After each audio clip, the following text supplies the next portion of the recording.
So on this test, you got work and energy, okay, and just start to figure out when you use the different methods, okay. Work and energy is used when you've got distances as unknowns, when you got springs, when things are changing height. Okay, so when you see those kinds of things, you want to think about using work and energy.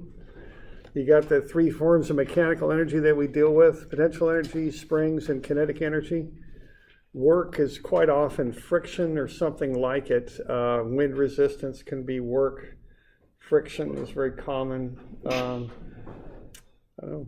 Those kinds of things. Usually work is outside the system. Power is work divided by time, energy over time. Efficiency is the energy out, over the energy in. Power out over power in. Okay.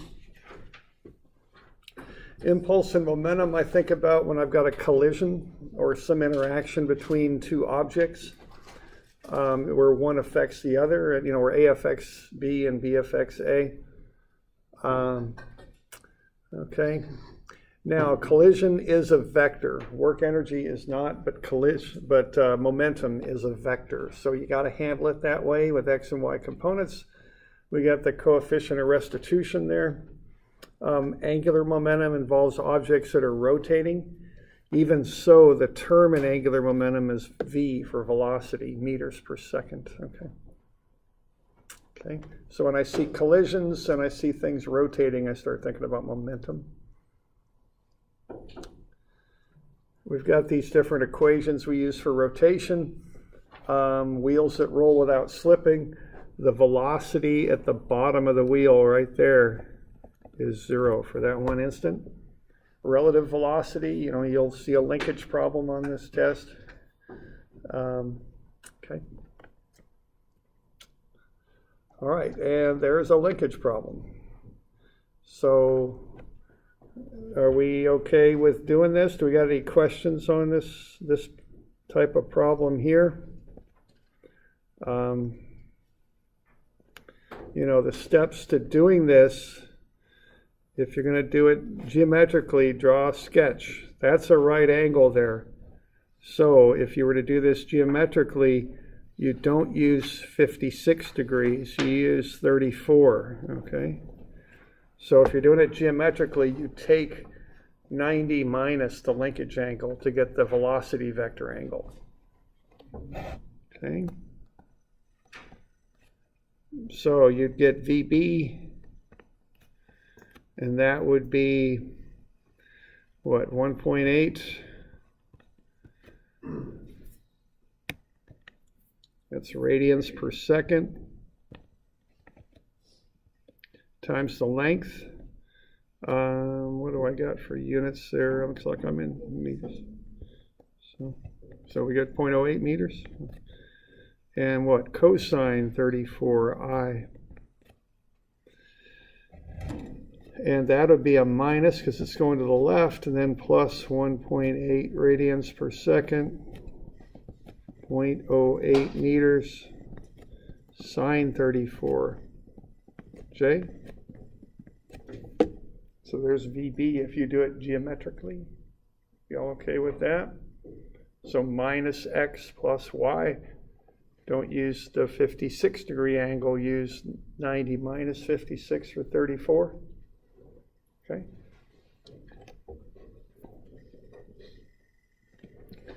And then keep in mind that the velocity of C with respect to B is caused by rotation. So again, that ain't going to be 70 there, it's going to be 20 that you use. So your VC there with respect to B will be based on the 20 degree angle. Up and to the right, both components will be positive. Okay. Y'all okay with that? Okay. Now, if you're going to do this vector style, you can. It's fine. You're going to do a cross product, IJK. Then, when you do it vector style, what you want is the position of B with respect to A.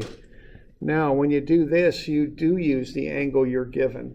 So the angle that you use depends on the method you use. If you're using the geometric approach where you look at it and figure out the angles, you use 90 minus the angle. If you're using the vector approach, you use the actual angle. So you'd be going that way with the vector approach. So that'll be minus cosine 56.8i minus sine 56.8j. Okay?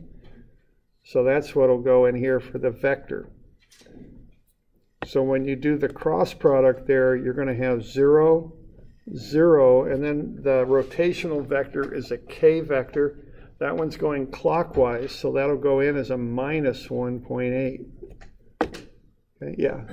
You should probably know this, but why is that in the same direction? The omega rotational vector? Yeah. You define rotational vectors, and the rotational vectors that I commonly deal with are omega, alpha, and then in statics moments. You curl your right fingers in the direction of the moment. Your thumb defines the vector. It's all based on that cross product thing. Okay, so it's a right hand rule thing. So if you're in the XY plane, your thumb always points in the Z direction of your right hand. Okay, but that would be minus because it's clockwise. And then you put this term in here for the vector, okay? So 56 cosine times 0.8. I think that's, 0.08. Oh, thank you. Yeah. So that's minus 0.0447, I think. I don't have the key with me. I'm just kind of knocking it out here. So sine 56 times 0.08, I've got a typo there, and that's 0.0663, and that'll be a negative also. And then 0, so that's how you're going to find VB. And the typo here is I should have had 0.08 in there, not 0.8, but 0.08, because we're doing meters, and it's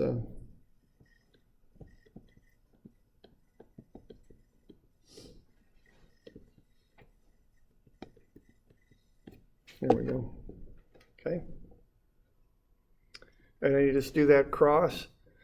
And however you want to do the cross is fine. Remember, if you need to do the cross, the formula's on the back of the formula sheet, which I'll give you for the test, okay?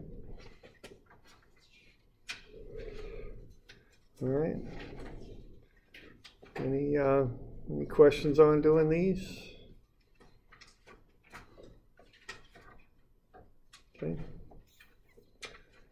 So that's might be a good one to practice on. Just be sure you're getting those intermediate answers that I'm getting there, okay? So we okay with that? Okay.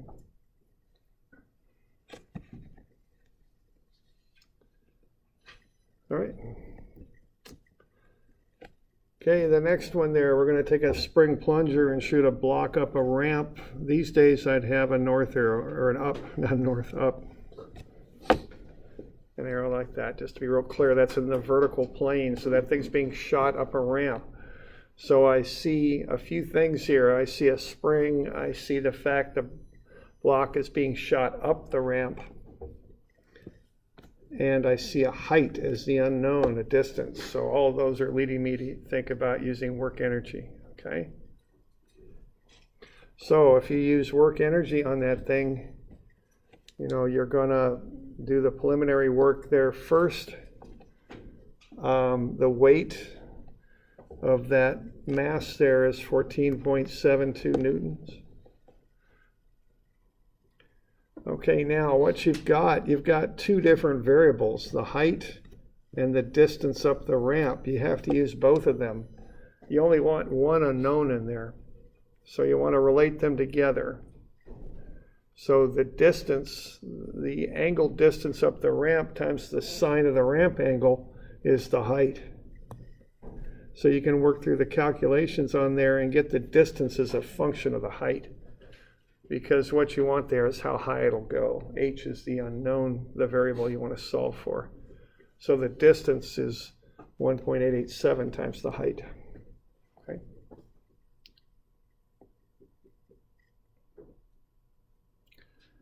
So I get that figured out. So that gets me down from 2 unknowns, d and h, to 1 unknown. Everything's a function of h. Okay. And then I've got that spring. Now that spring has a little device on it that stops it from expanding to its full length. So I got to find the compression in the spring in both locations. Okay. So SA and SB. Now notice I don't bother with a sign on that because I'm going to square it, 1/2 ks squared. The other thing is energy system magnitude. So I don't put signs or vectorize it or anything like that. All right, I got the normal force up and then cosine of the ramp angle times the weight down. That gets me the normal force when I do the statics equation, 12.48. Take that times mu. I get the force of friction, 2.746. Multiply that by the distance, which is a function of the height. I end up with the work that's done, 5.18 times the height. So remember to take the force and multiply it by a distance. That's how you get the work. Okay. So the work is going to be negative because it's going to take energy out of the system, 5.18 times whatever the height is. Okay.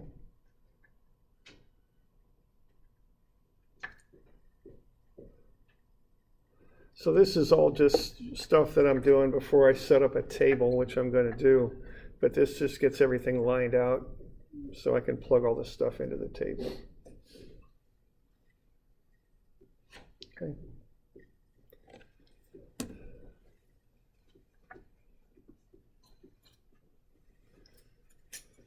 So you got any questions on that?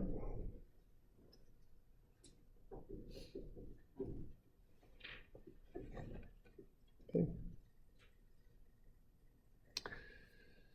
All right, so that gets it lined out. Then you just throw everything into a table, a work energy table.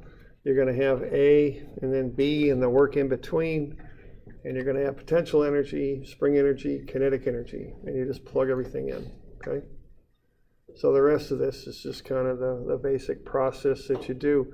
You're going to take the potential energy initially is 0. The spring energy is 1/2 K, which is 410 times the compression, the 0.3 squared, 18.45. There's no kinetic because you're just starting to slide the thing. So the total energy is 18.45.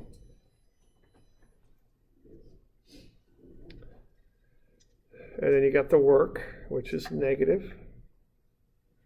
And that gets you the total energy you got at B.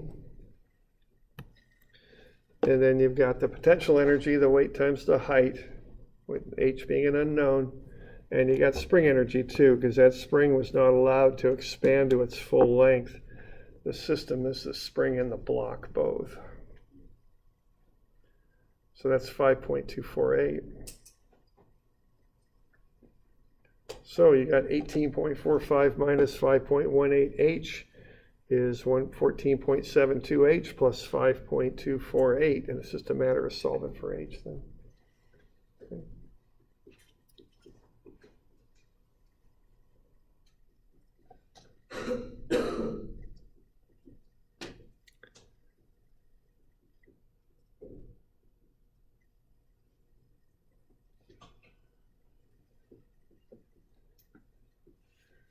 Got any questions on that one? A few little things going on with that, but pretty straight up work energy there.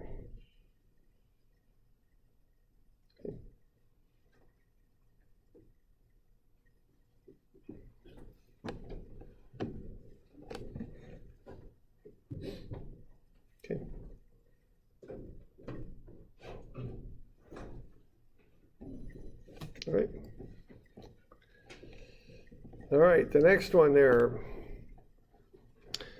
Okay, we got a cue ball where this is a pool table. So a pool table is in the horizontal plane. Okay, we want to figure out what happens to A after the collision. You're given A has that initial velocity, B is at rest, then you're given the velocity of B after the collision. You want to find the velocity of A. All right, that's a collision. It's an interaction between two objects. The system will be A and B both. So that's going to be a momentum analysis, okay? So that's conservation of momentum. So I just got everything in one big vector equation there. So 8.8 times 1.2 is the I component. That's the only thing initially that's moving. So that goes on the left-hand side of the equation. On the right-hand side, I've got all the other stuff. So I got 0.7 times sine 11 times 0.42. That's the I. That's what's going on with B. And then 0.7 times cosine 11 times 0.42 is the J for B. Now, I don't know anything about the angle of A, so I can't put trig into that second term down there on the right-hand side into here. So the way I handle that is I just call it VAX2 and VAY2. Notice there's no trigonometry in there. All I'm going to do is solve for those unknowns. 0.8 times VAX2 for the I and 0.8 times VAY2 for the J. You know, that's a way to do this if you don't know an angle. That's fine. So 0.96I plus 0J is 0.0561I plus 0.2886J plus 0.8 VAX2I plus 0.8 VAY2J. And then I just pull out the x's and solve those, and pull out the y's and solve those. Okay? So work energy is not a vector, but momentum is a vector. You've got to handle it that way. Okay?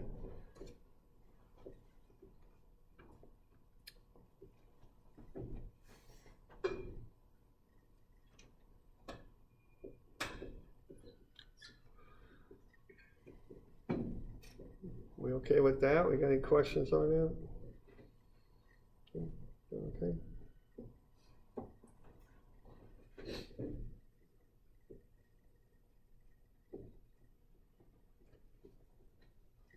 So that gets you the two components. If you want to know the final velocity and the angle, you got to do the theorem of Pythagoras there. Okay.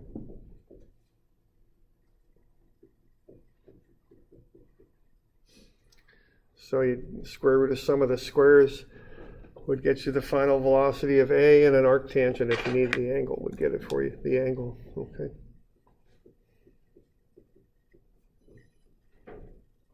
I guess all you needed was the magnitude. Yeah, just the velocity. So just square root of sum of the squares. 1.19.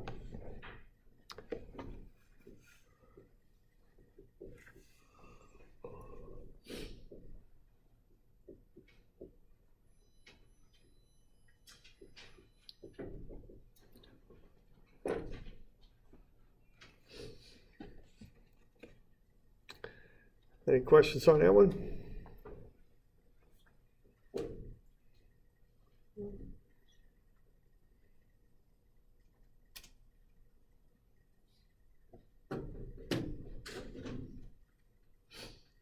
Okay.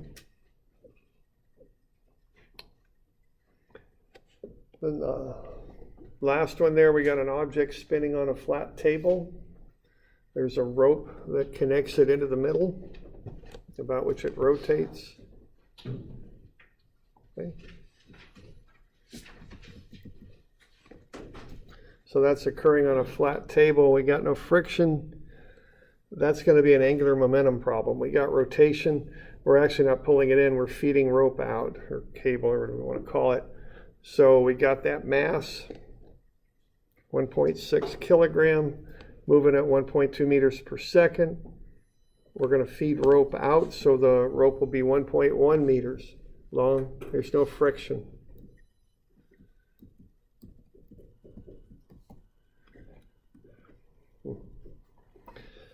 All right, so what you would do with this one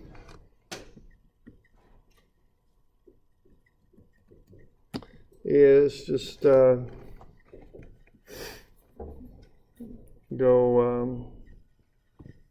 d1 mv1 plus mdt is d2 mv2. Now there's no moment. There's a force applied as you allow this rope out, but that force is always perpendicular to the velocity. It's not causing any moment. The force is all directed in and out from point A, so it doesn't cause a moment about A. So that angular impulse term will zero out. So from there, it's just a matter of plugging in the other information there. So you got 0.8 meters initially. The mass is 1.60 kilograms. The velocity is 1.2 meters per second. And that's going to be 1.1 meters. Same mass. And an unknown velocity. You can solve for the velocity.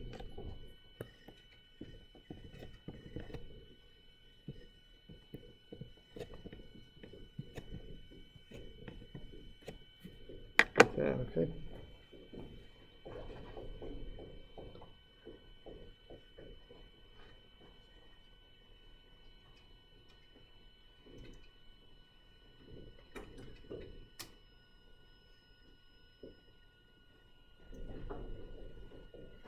You okay with that?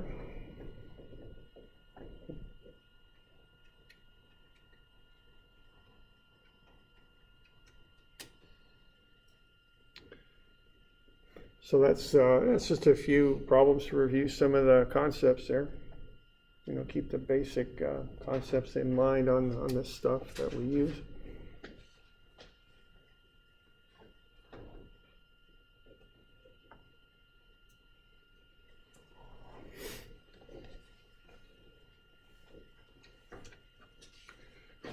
So, any other questions on this stuff? Okay. All right. So remember to bring a non-programmable calculator, you know, and all that. A lot of y'all now, I know now, but especially as online students, bring a photo ID, you know, just so I can verify if I need to who everybody is. Okay. All right. All right.